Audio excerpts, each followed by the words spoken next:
함께 하시기를 축복합니다. 일간지에 부끄러움에 중독된 현대인이라 이런 제목의 기사가 있었습니다. 현대인들은 과거의 상처, 부끄러움과 수치를 억압하고 또 덮어두고 해결하지 않으므로 세상을 살아가면서 가정의 부작용, 또 직장에서의 부작용, 공동체에서의 부작용을 많이 일으킨다고 하는 것입니다. 우리 과거에 상처가 된 부끄러움과 수치는 반드시 치유되고 살아야 된다고 하는 것입니다. 이런 부작용이 첫 번째가 완벽주의를 가져오게 되었다고 하는 것입니다.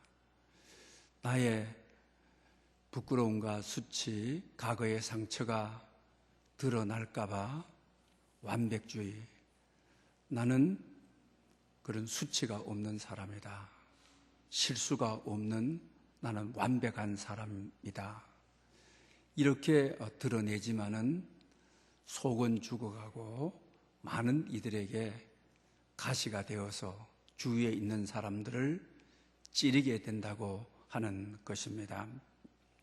그러면서 오늘 또 현대인들은 권력지향적인, 어디를 가든지 권력을 가지려고 하고 1등이 되려고 하는 욕망이 너무 크다고 하는 것입니다. 권력을 가지게 되게 되면 자기 수치와 부끄러운 과거의 상처를 1등이기 때문에 숨길 수가 있다. 그러지만 마음은 무너지는 것이죠. 사실 그렇지 않으니까 또 주위의 여러분들에게 또 상처를 주게 되는 것입니다. 또 그러면서 이 문제가 해결되지 않고 공동체를 섬기거나 또 가정에 있을 때 자기 결심과 의지로 내가 잘해야지. 그러나 그 의지가 과거의 수치심이 떠오르게 되게 되면 섬기던 대화도 엎어버리고 자기 분노를 조절하지를 못하고 바깥으로 나오게 된다고 하는 것입니다. 그랬을 때 공동체의 상처는 너무 크다고 하는 것이죠. 그리고 심리학에서 말하는 투사라고 하는 것이 있죠. 내가 가지고 있는 부끄러움을 상대에게서 발견하고 미리 그것을 공격하고 욕하고 비난함으로 자기의 부끄러움을 상쇄하고자 하는 그런 마음을 말하는 것입니다. 그래서 반드시 이런 내면의 이 요소들은 우리가 해결을 해야 된다. 그래야 가정이 건전해지고 또 공동체가 건강해지고 또 서로에게 상처 주지 않는 삶이 될 수가 있다고 하는 것입니다. 여러분, 이와 같은 과거의 상처는 어떻게 치유해야만 되겠습니까? 성경은 그것을 은혜라고 말을 합니다. 그래서 오늘은 은혜의 능력이라 이런 제목으로 여러분들에게 말씀을 드리려고 합니다. 은혜가 나를 이끌어줘야, 은혜가 나를 다스려줘야 이런 상처와 아픔이 치유되고 창조적인 행동을 할 수가 있는 것입니다. 우리 마태복음을 쓴 마태, 그는 마태복음 9장에 보게 되게 되면 세리인 것이죠. 직업이. 그 당시 유대인들은, 바리새인들이나 서기관들은 죄인의 대명사를 두 종류를 보았는데 세리죠. 그래서 이들은 세금 공무원인데 자국민들에게 혈세를 뜯어내 가지고 자국민들을 쓰는 것이 아니라 로마에 갖다 바치는 것이기 때문에 유대인들의 입장에 봤을 때는 아주 큰 극악한 죄인으로 몰아가는 것이죠. 아주 질 나쁜 죄인으로 몰아가는 것입니다. 그때 마태는 굉장한 부끄러움과 수치, 유대민족으로서 말할 수 없는 아픔을 겪게 되어지는 것이죠. 근데 마태복음 9장에 보게 되면 예수님께서 이 집을 방문을 하십니다. 그 당시는 유대인들이 세리의 집을 방문하면 죄인입니다. 세리들과 함께 동령을 해도 죄인입니다. 식사가 금지된 것입니다. 왜냐하면 죄인의 대명사이기 때문입니다. 그런데 예수님이 그 집에 가서 식사를 하시는 것입니다. 그러니 정통 유대인들은 예수님을 향해서 또 죄인의 친구다. 어떻게 세리들 집에 가서 앉아서 식사를 하시는. 그래서 예수님을 비난하기 가장 좋은 것으로 삼은 것이 죄인의 친구. 그리고 나서 그 당시는 또 창기들이 죄인의 대명사였던 것이죠. 그런데 마태의 이름에는 하나님의 선물이라, 하나님의 은혜라는 것입니다.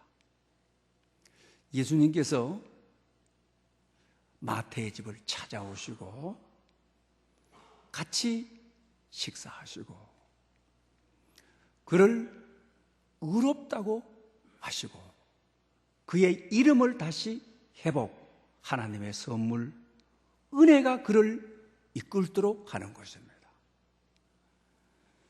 전통 유대인들의 수많은 비난, 죄인 중에 죄인이라고 하는, 돌아보면 수치와 부끄러움, 억울함, 상처투성인 자기인데 주님이 찾아오셔서 만나주시고 과거의 상처를 치유해 주시고 회복시켜 주시고 은혜가 자기를 이끄는 것입니다.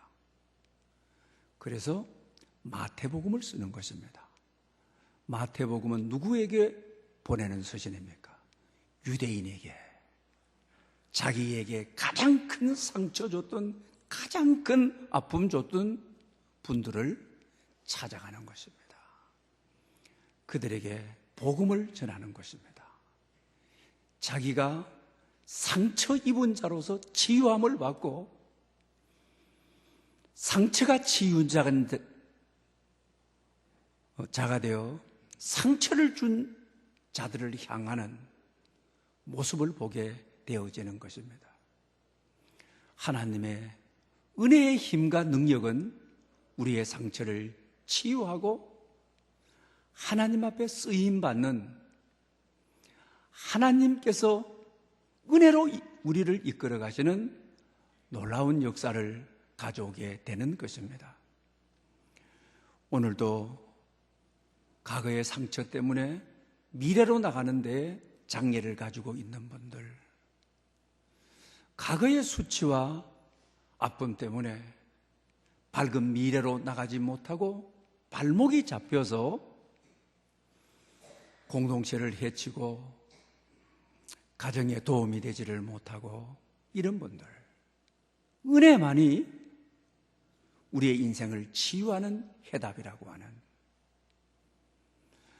은혜를 가지고 오시는 그분을 만났을 때 우리의 삶이 치유되고 미래로 나가는데, 오늘 유대인들을 향하여 은혜를 가지고 나가는, 은혜의 선한 영향력을 가지고 나가는 마태의 걸음이 여러분의 걸음이 될 수 있기를 바랍니다. 오늘 본문은 고린도전서 15장 부활장이라고 우리가 이렇게 말을 하죠. 오늘 본문에 바울은 부활에 대한 증거를 하게 되어지죠. 부활하신 예수님께서 베드로를 가장 먼저 만나 주셨다. 그리고 12 형제에게 나타나셨다. 500여 형제에게 일시에 부활하신 주님이 나타나셨다. 그리고 이 사람도 만나시고 저 사람도 만나신 다음에 오늘 8절 이후에 맨 나중에 만삭되지 못한 자 같은 내게도 보이셨느니라. 그래서 나는 부활의 주님을 만났다라고 말을 합니다. 그러면서 자기 과거의 상처를 또 수치를 말을 하게 됩니다. 만삭되지 못한 자라고 하죠.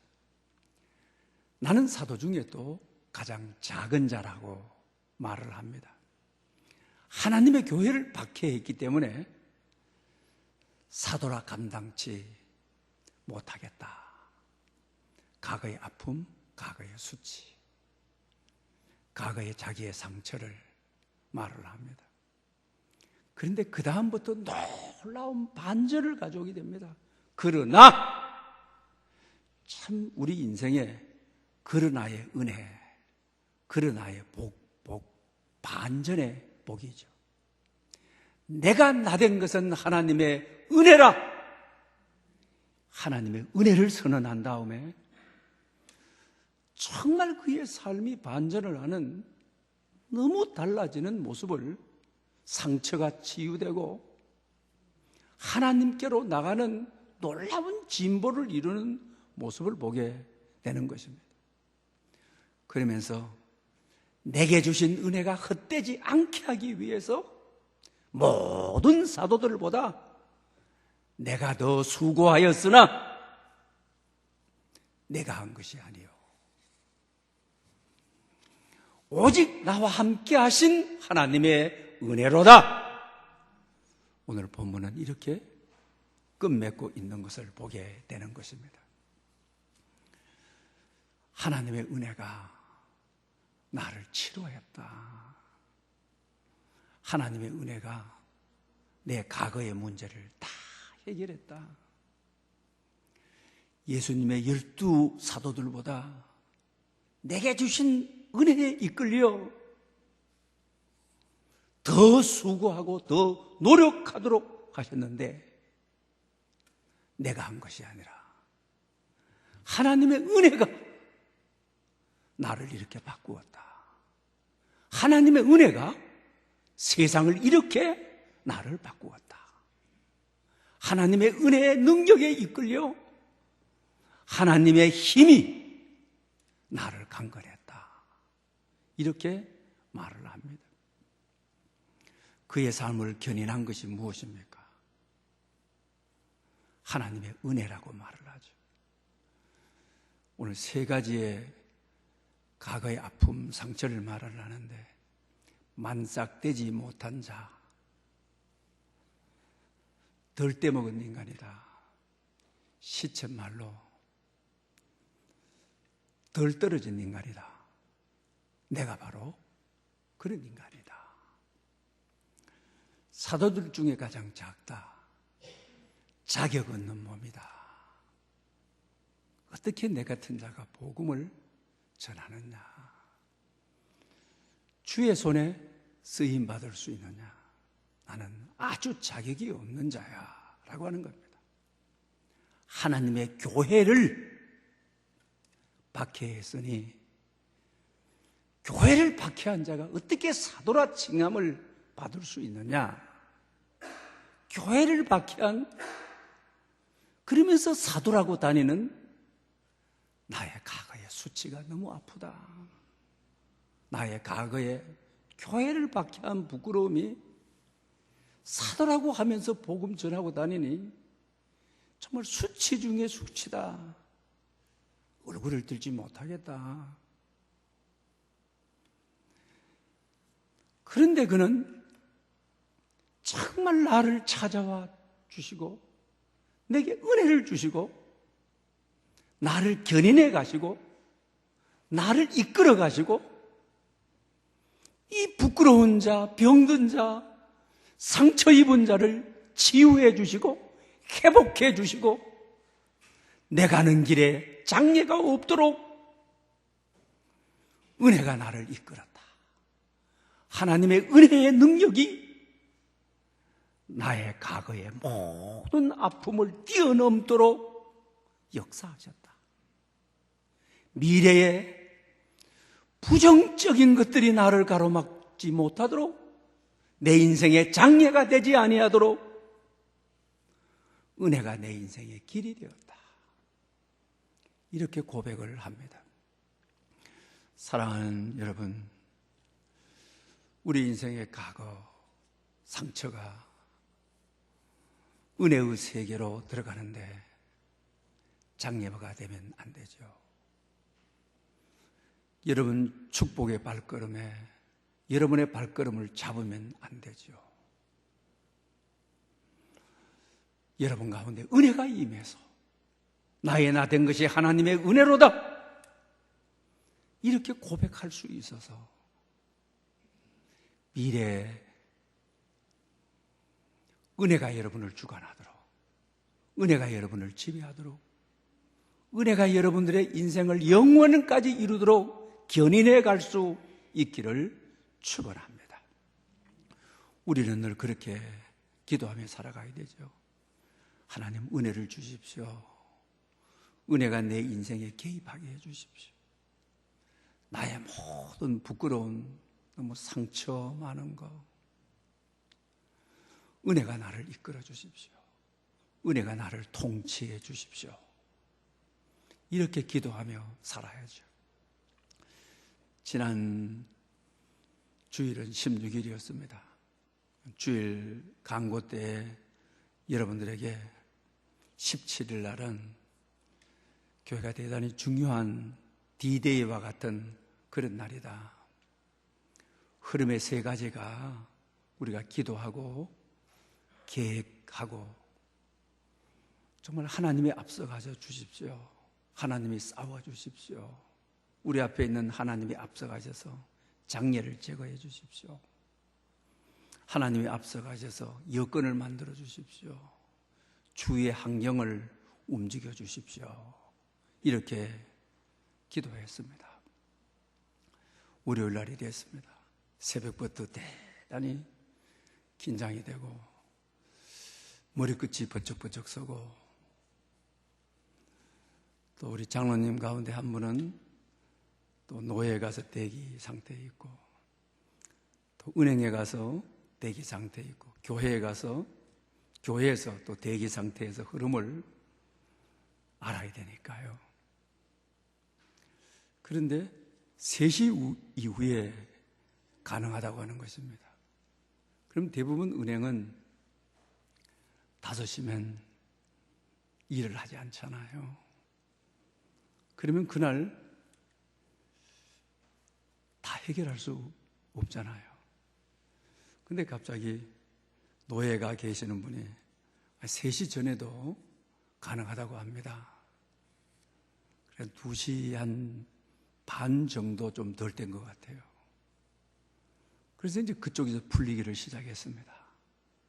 그리고 다른 은행에서는 10분 만에 다 해결을 해줘 버리더라고요.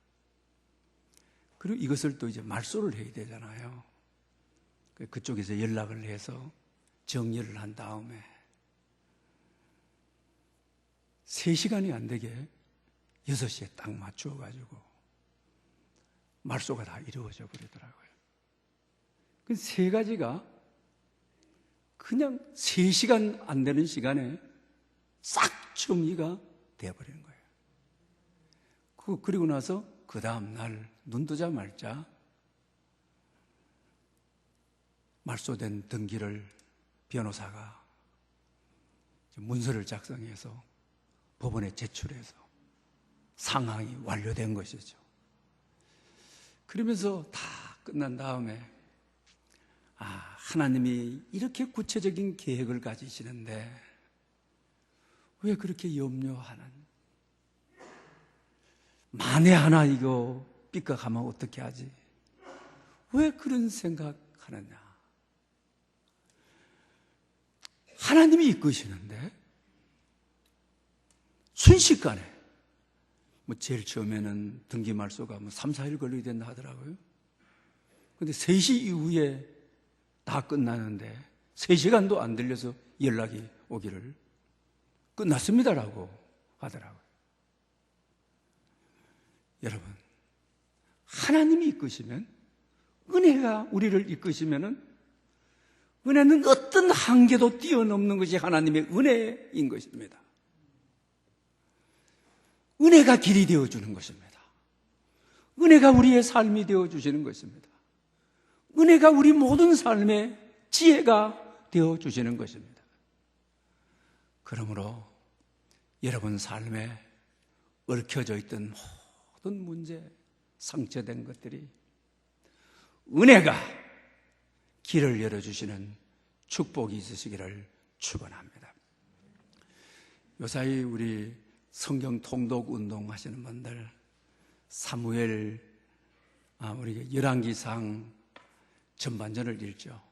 그래서 저 지난 주간에는 우리가 사무엘 하를 읽었습니다.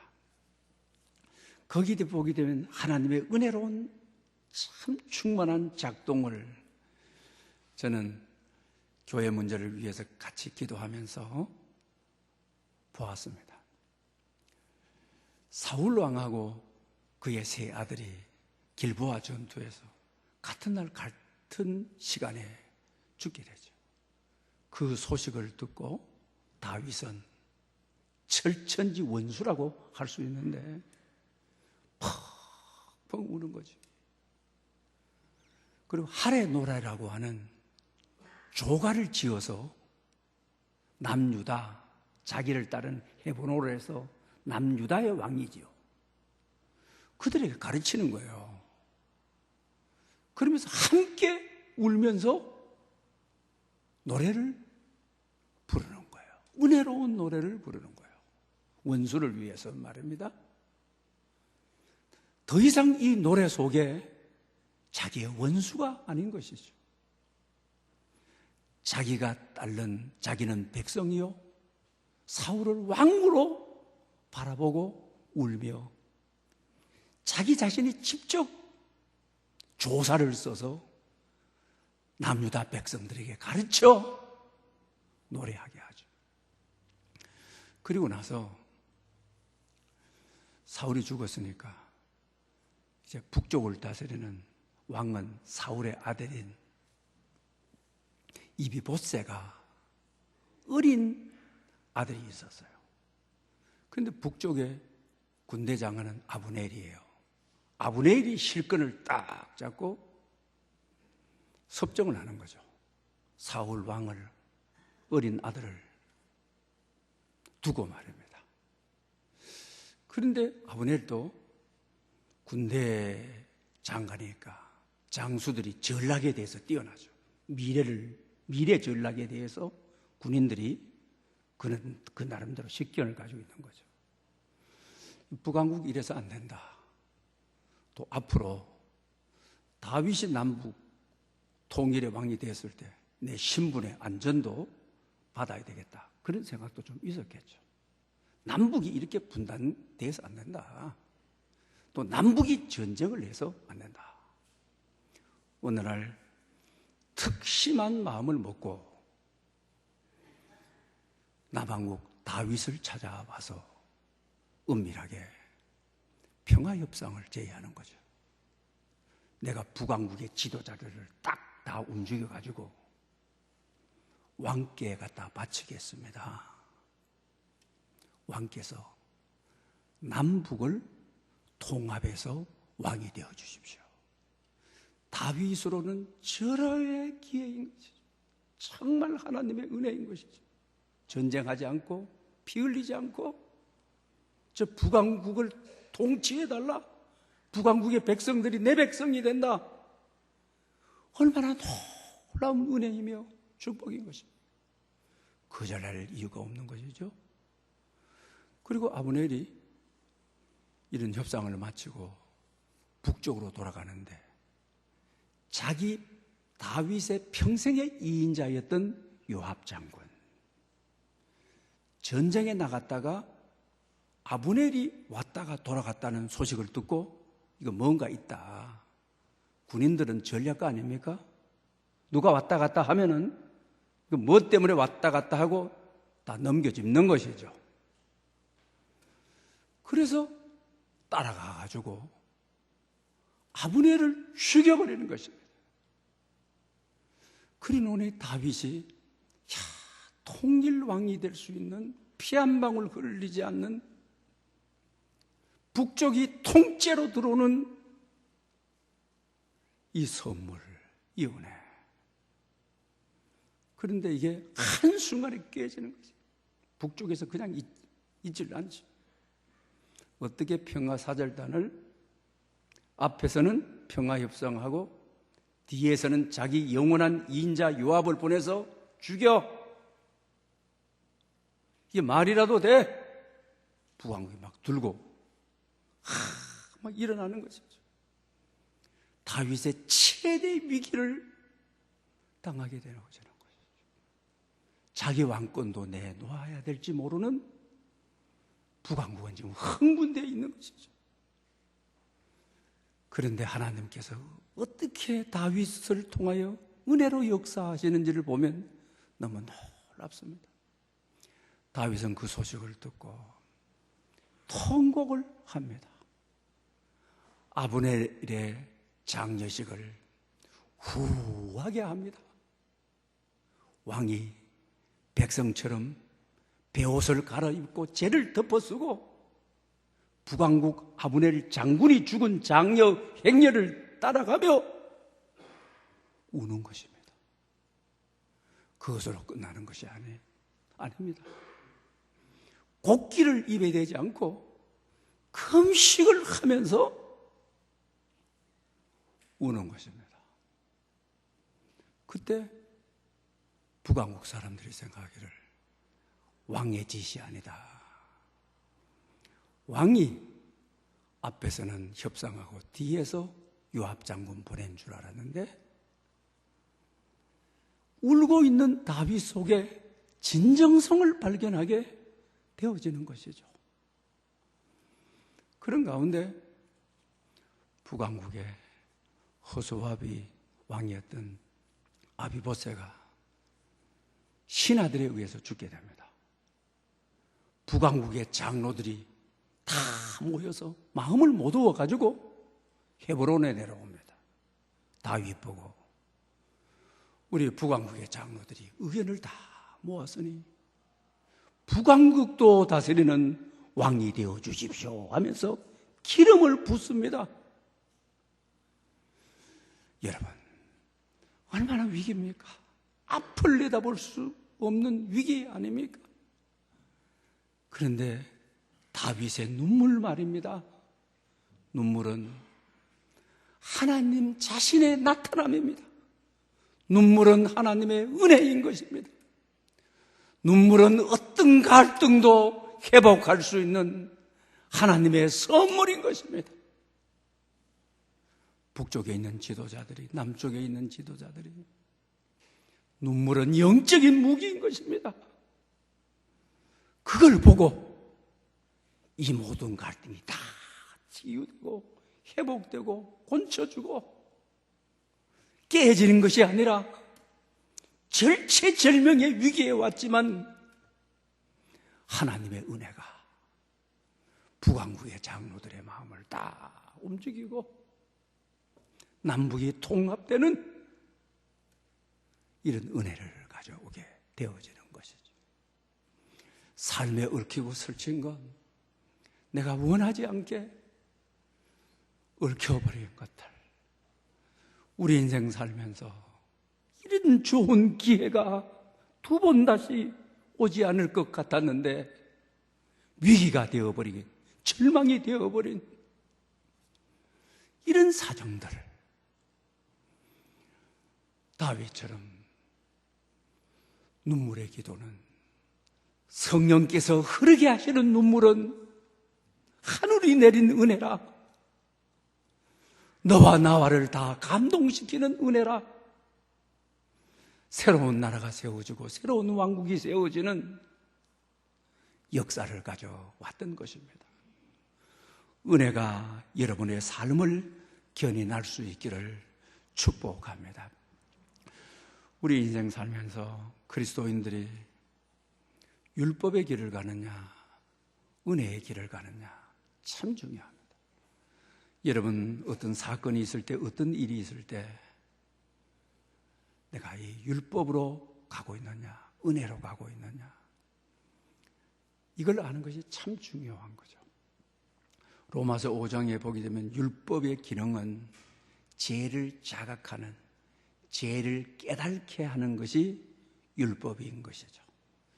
율법은 우리 몸이 아프고 병들었을 때 병원에 가서 우리가 건강검진을 받죠. 건강검진하고 똑같은 것이죠. 몸이 아픈데 병원에 가서 건강검진을 받게 되면 위가 좋지 않습니다. 뇌에 이상이 있습니다. 폐가 좋지 않습니다. 그래서 어디가 잘못되었는지 깨닫게 하는, 자각하게 하는 기능을 하죠. 건강검진이 나를 고쳐주고 살려주고 치유해주고 하는 것은 아니죠. 이제 건강검진이 있고 나서 은혜는 내 죄를 깨닫게 하기도 하지만 율법에서 말하는 자각하기도 하지만은 은혜는 그때부터 고치는 것이고 수술하는 것이고 치료하는 것이고 회복하는 것이고 살리는 것이고 수술하고 살아나서 감사하는 것이고 감격하는 것이고 은혜는 치료의 능력, 고치고 회복하는. 그러나 율법의 한계는 죄를 자각하게, 내가 어디 병들었는지를 깨닫게 해주기는 하지만 고치는 능력은 없는 것이죠. 그래서 우리가 은혜의 길을 가야 되는 이유가 거기에 있습니다. 마태복음 15장의 탕자의 비유를 통해서 은혜의 길과 율법의 길을 잘 설명해 주고 있죠. 둘째 아들 탕자는 은혜의 길을 가는 자의 대표인 것이요, 아주 못난 인간입니다. 아버지의 속을 뒤엎어놓고 아버지 가슴에 못 박은 자식이죠. 아버지의 재산을 가지고 나서 허랑방탕하게 써버린 자식인 것이죠. 그러다가 율법의 기능인 깨달음을 갖게 됩니다.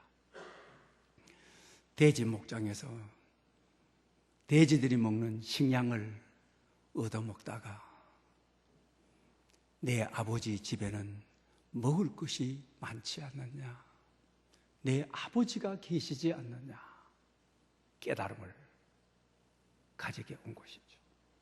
율법이 내 아버지 집으로 돌아가야 되겠다. 율법은 이렇게 자각하도록 하는 기능을 내주는 것이죠. 그래도 염치는 있는 것이죠. 아버지 집으로 돌아가는데 종의 하나로, 모섬으로 돌아가야 되겠다.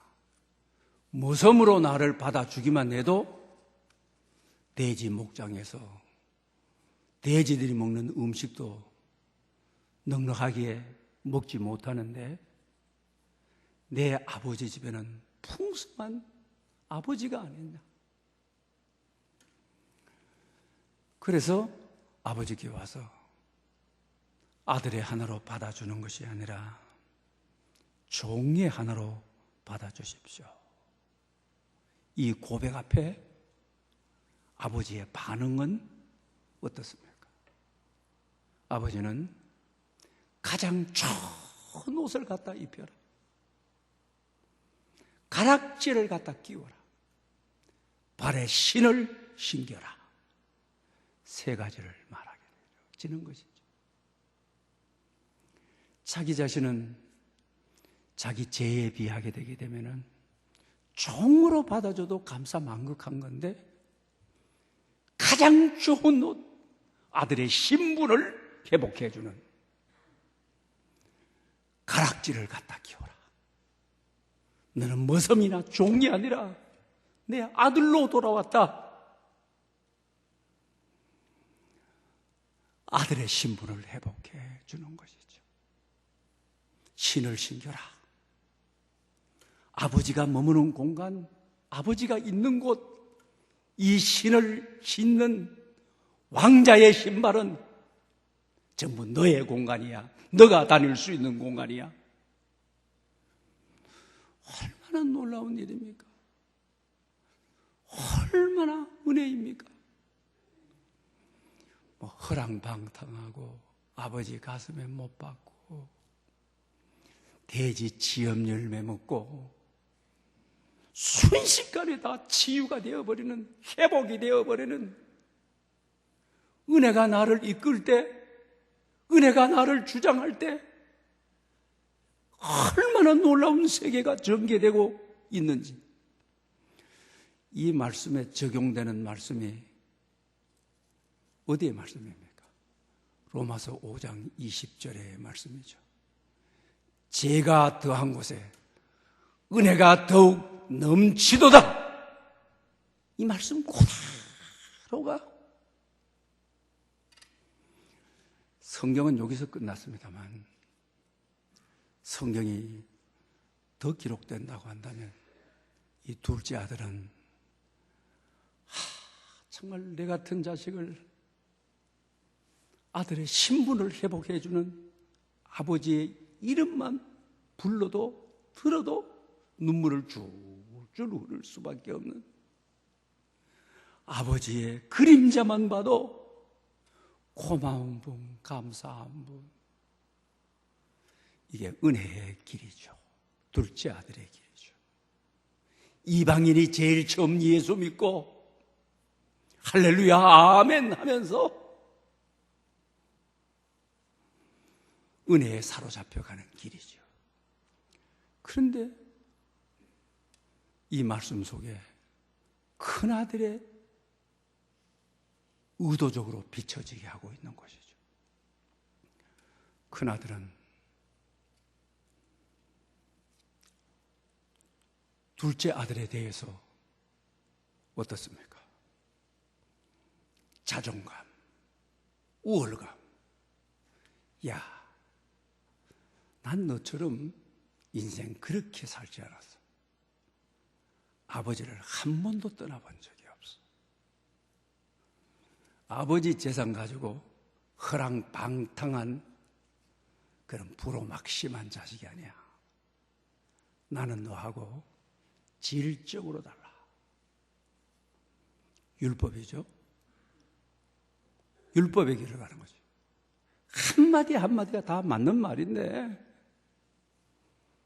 율법적으로 말하면, 윤리적으로 말하면 너하고 내하고는 같은 아버지에게서 태어났지만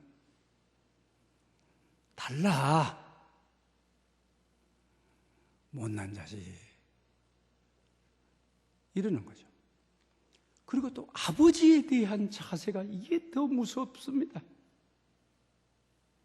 아버지에 대한 자세는 항상 화가 나 있습니다.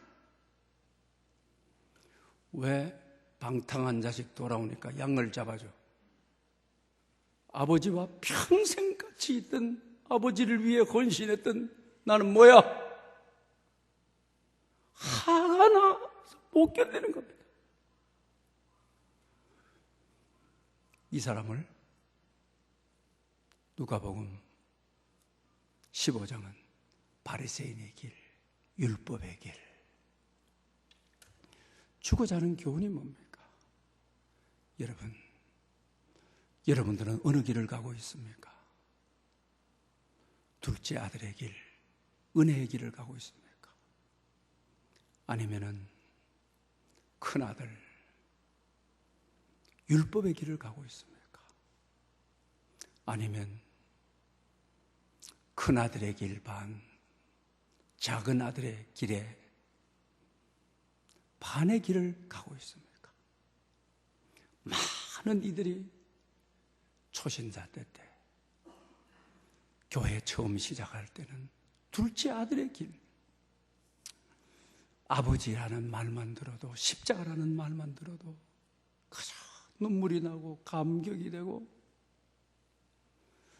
그러다가 어느 정도 세월이 지난 다음에는 이 감격을 잃어버리고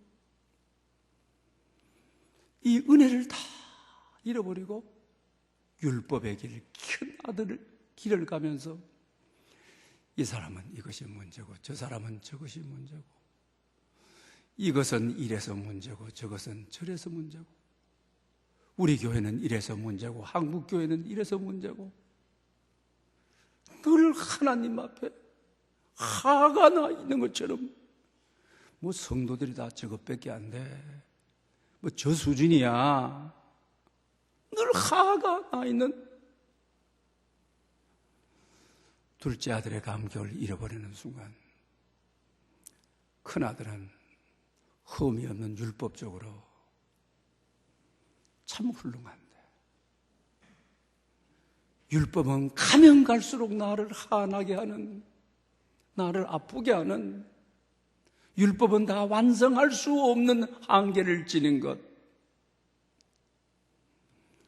둘째 아들처럼 그저 겸손하게 종으로 받아주십시오. 모섬으로 평생 살아도 한이 없습니다. 은혜에 이끌려서 좋은 옷도 내놔라, 좋은 가락지 끼워줘라, 새신 신겨라, 이걸 누리면서 살아가는 은혜의 길. 여러분, 어떤 선택을 할 때, 어떤 행동을 할 때 율법과 은혜를 앞에 써두고 내가 지금 어느 길을 가고 있느냐, 어느 길을 선택하고 있느냐, 은혜의 힘을 따라가고 있느냐, 율법으로 가야 되는, 내가 행하는 대로 결과를 얻고자 하는 나를 의지하고 사느냐, 이 차이인 것입니다. 사랑하는 여러분, 여러분의 삶의 자리가 은혜의 능력의 자리가 될 수 있기를 축원합니다. 기도드리겠습니다. 은혜의 하나님 아버지, 우리는 너나 할 것 없이 수치와 부끄러움을 감추고 살아가고 있습니다. 이 문제의 해결이 안 되어서 우리 삶의 부작용이 일어나고 있습니다. 둘째 아들의 은혜와 감격을 회복하게 해 주시옵소서. 그래서 우리의 삶이 치유되고 회복되고 감사가 넘치는 삶이 되게 하옵소서. 둘째 아들과 같은 기쁨과 겸손으로 신앙생활을 하였으나 어느 순간에 매일 화가 나 있는 큰아들의 모습이 나의 모습이 되지 않게 하옵소서. 성령 하나님, 은혜의 힘에 이끌려 살게 해 주시옵소서. 예수님의 이름으로 기도드립니다. 아멘.